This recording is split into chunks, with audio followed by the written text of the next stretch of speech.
নমস্কার, আমি শ্রীপর্ণা রয়েছে আপনাদের সঙ্গে। আপনারা দেখছেন নিউজ টুডে।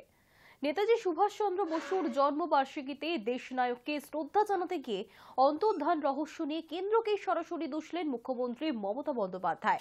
তার কথায়, কোথায় হারিয়ে গেলেন নেতাজি, কিভাবে যে হারিয়ে গেলেন এখনো জানা নেই। তার মৃত্যুদিনও আমরা জানতে পারলাম না। আমাদের কাছে তার তথ্য সম্বলিত যা ফাইল ছিল সেই 64 ফাইল আমরা প্রকাশ করে দিয়েছি, কিন্তু কেন্দ্র ফাইল বের করেনি। বিজেপি নেতাজিকে ভুলে গিয়েছে। মঙ্গলবার নেতাজির জন্মবার্ষিকীতে রেড রোডে নেতাজি মূর্তিতে মাল্যদান এবং সংক্ষিপ্ত অনুষ্ঠান হয় রাজ্য সরকারের তরফে। সেখানেই প্রত্যেকবারই নিজে উপস্থিত থাকেন মুখ্যমন্ত্রী মমতা বন্দ্যোপাধ্যায়। এবারও ছিলেন, আর সেখান থেকেই দেশনায়ককে নিয়ে কেন্দ্রের উদাসীনতাকে তোপ দাগলেন তিনি।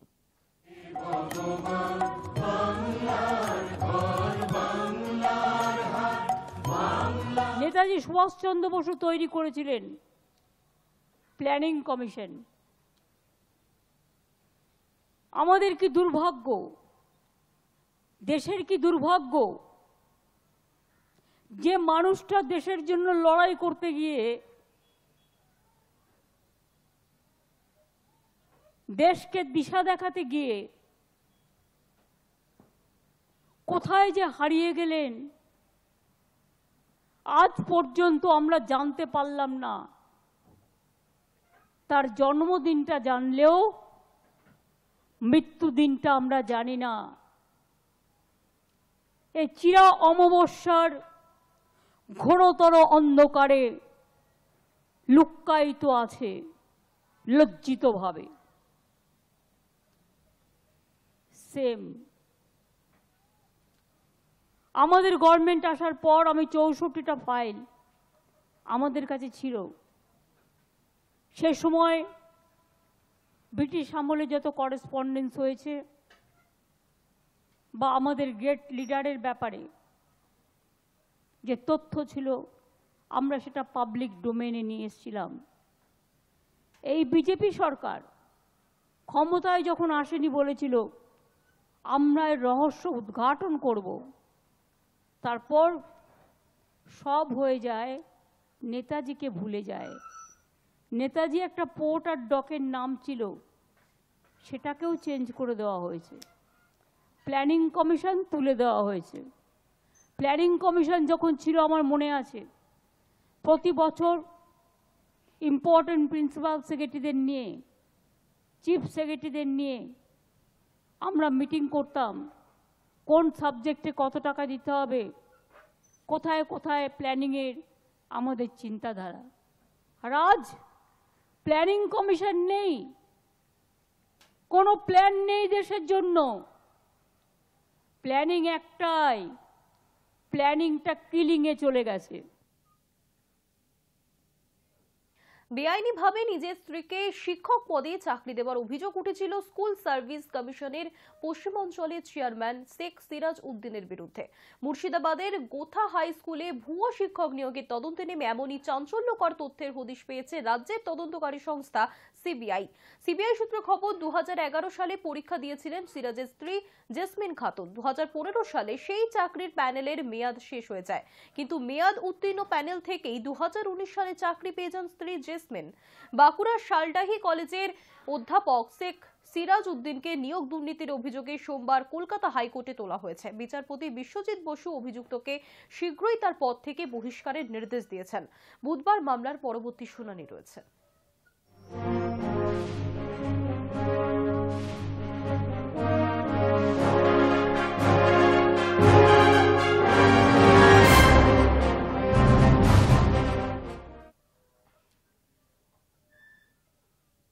এতদিনের অপেক্ষার অবসান ঘটেছিল সোমবার। অযোধ্যায় রাম মন্দিরের উদ্বোধন হয়েছে। নতুন মন্দিরে প্রাণ পেয়েছে রামলালা। সোমবার দিনভর উৎসবে মেতেছিল অযোধ্যা নগরী। সন্ধে নামতেই অকাল দীপাবলি, আর মঙ্গলবার ভোর থেকেই সেখানে চিত্রটা যেন বদলে গেল। রাম মন্দিরের সামনে দীর্ঘ লাইন ভক্তদের। রামলালা দর্শনে উৎসাহী ভক্তরা ভিড় জমিয়েছেন। সকাল 7টা থেকে খুলে গিয়েছে মন্দিরের দরজা। বেলা 11:30 পর্যন্ত খোলা থাকবে মন্দির। পরে আবার দুপুর 2টো থেকে সন্ধ্যে 7টা পর্যন্ত রামলালা দর্শন করতে পারবেন সকলেই। সকাল 6:30টায় আরতি এবং সন্ধ্যে 7:30টায় সন্ধ্যারতি হবে। অনলাইনের মাধ্যমেও দেখতে পারবেন ভক্তরা।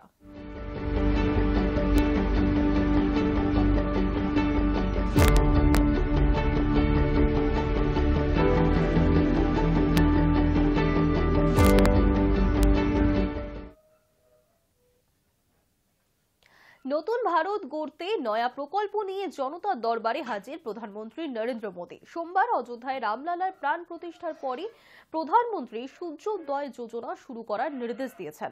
সোশ্যাল মিডিয়ায় এই সংক্রান্ত কিছু ছবি পোস্ট করে তিনি জানিয়েছেন, এই কর্মসূচির মাধ্যমে দেশের 1 কোটি পরিবার উপকৃত হবে।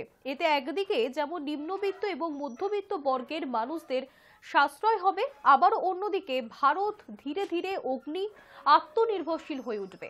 রাম মন্দির উদ্বোধনের পর প্রধানমন্ত্রী নিজের ভাষণে প্রযুক্তি এবং আধ্যাত্মিকতার মেলবন্ধনে দেশ গড়ার কথা বলেছিলেন। তার দৃঢ় সংকল্প অনুযায়ী তিনি প্রধানমন্ত্রী সূর্যোদয় যোজনা প্রকল্পের আনুষ্ঠানিক সূচনা করলেন।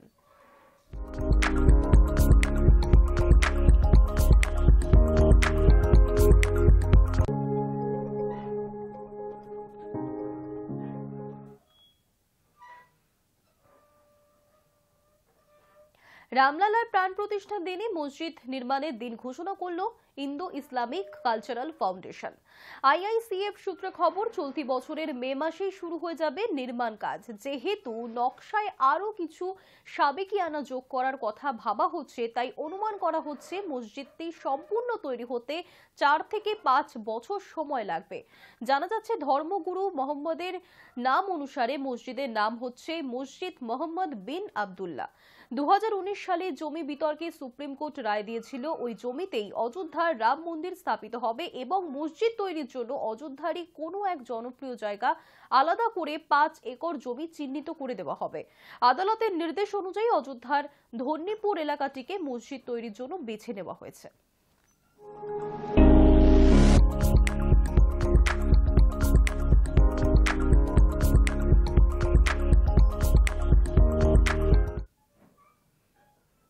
উপাচার্য নিয়োগ নিয়ে পশ্চিমবঙ্গের মুখ্যমন্ত্রী মমতা বন্দ্যোপাধ্যায়ের সঙ্গে আচার্য তথা রাজ্যপাল সিভি আনন্দ বোসের বৈঠকে যে সমস্ত সিদ্ধান্ত হয়েছিল তার কোনোটাই রাজ্যপাল রূপায়ণ করেননি বলে আজ সুপ্রিম কোর্টে অভিযোগ তুলল রাজ্য সরকার। সুপ্রিম কোর্টে উপাচার্য নিয়োগ নিয়ে জট কাটাতে রাজ্যের মুখ্যমন্ত্রী এবং রাজ্যপাল তথা বিশ্ববিদ্যালয়গুলির আচার্যকে আলোচনার বসায় পরামর্শ দিয়েছিলেন। প্রথমে রাজ্যপাল সুপ্রিম কোর্টের লিখিত নির্দেশ নেই বলে অবস্থান নিয়েছিলেন। তা নিয়ে সুপ্রিম কোর্টের প্রশ্নের মুখে পড়তে হয়েছে রাজ্যপালের আইনজীবীকে। এরপরই গত ডিসেম্বরে রাজ্যপাল মুখ্যমন্ত্রীর বৈঠক হয়। আজ রাজ্য সরকারের আইনজীবী অভিষেক মনু সিংভি অভিযোগ তুললেন, মুখ্যমন্ত্রী রাজ্যপালের বৈঠকে রাজ্যপাল আশ্বাস দিয়েছিলেন তিনি রাজ্যের বিশ্ববিদ্যালয়গুলির উপাচার্য পদে নিয়োগের জন্য মুখ্যমন্ত্রী দেওয়া একটি তালিকা বিবেচনা করবেন, আর সেই তালিকা থেকে অন্তর্বর্তী উপাচার্য নিয়োগ করবেন। কিন্তু এর কোনোটাই রূপায়ণ হয়নি। উল্টে রাজ্য সরকারের বিরুদ্ধে রাজ্যপালের বেআইনি লড়াইয়ের খরচ রাজ্য সরকারের উপরই চাপানো হচ্ছে।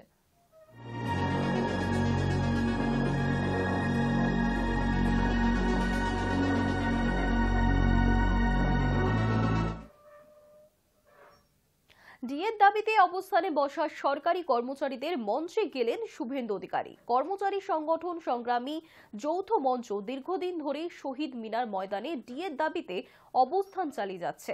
সম্প্রতি তাদের সদস্যদের একাংশ আমরণ অনশন শুরু করেছেন। মঙ্গলবার সকালে হঠাৎই সেই অনশন মঞ্চে পৌঁছে গেলেন বিরোধী দলনেতা। আন্দোলনকারীদের পাশে বসেই রাজ্য সরকারের তীব্র সমালোচনা করেছেন। মঙ্গলবার আন্দোলনকারীদের উদ্দেশ্যে বিরোধী দলনেতাকে বলতে শোনা গেল, ডাকুন নবান্ন অভিযান, আমি থাকব। আন্দোলনকারীদের কিছু হলে তিনি ছেড়ে কথা বলবেন না বলেও রাজ্য সরকারকে হুঁশিয়ারি দিয়েছেন। জানিয়েছেন, এদের যদি কিছু হয় আগুন জ্বলবে বাংলায়। আমি যখন বিধায়ক, আমি তখন রাজধর্ম পালন করি, for the people, by the people, of the people. কখনোই এভাবে করা যায়। আমি রাম শোভাযাত্রা কাল করেছি, পার্টি ঝান্ডা নিয়ে, বিজেপিকে ভোট দাও বলিনি। আমি আমার হিন্দু সনাতনী, আমি আমার করেছি, আপনি মুসলিম, আপনি আপনার ধর্ম পালন করবেন। কে বা কাকে বাধা দিয়েছে? আমি আমার ধর্মের পড়াই করবো, সাধু সন্তের কথা বলবো, আপনি আপনার নবীর কথা বলবেন, কে আপনাকে আপত্তি দিবে? মমতা ব্যানার্জি একজন কাঙ্গালিনী, ভোট ভিকারিনী। তিনি পশ্চিম বাংলায় এই করে ক্ষমতায় থাকতে চান, সর্বত্র দুর্নীতি করতে চান। এদের যদি কিছু হয় আগুন জ্বলবে। এদের যদি কিছু হয়, 72 ঘন্টা হয়ে গেছে, আগুন জ্বলবে বাংলায়। আর আমি ভাস্কর বাবু সহ সমস্ত দাদাদের সব বলে যাচ্ছি, যেভাবে করছেন সব ফাঁক সরিয়ে দিয়ে রাখুন নবান্ন অভিযান, আমি আপনাকে বলছি আমি থাকবো। মধ্যপ্রদেশের কোনো জাতীয় উদ্যানে 3টি শাবকে জন্ম দিল নামিবিয়া থেকে। নিউজ টুডে এখনকার মতো এই পর্যন্তই। দেখতে থাকুন হাই নিউজ নির্ভীক নিরপেক্ষ।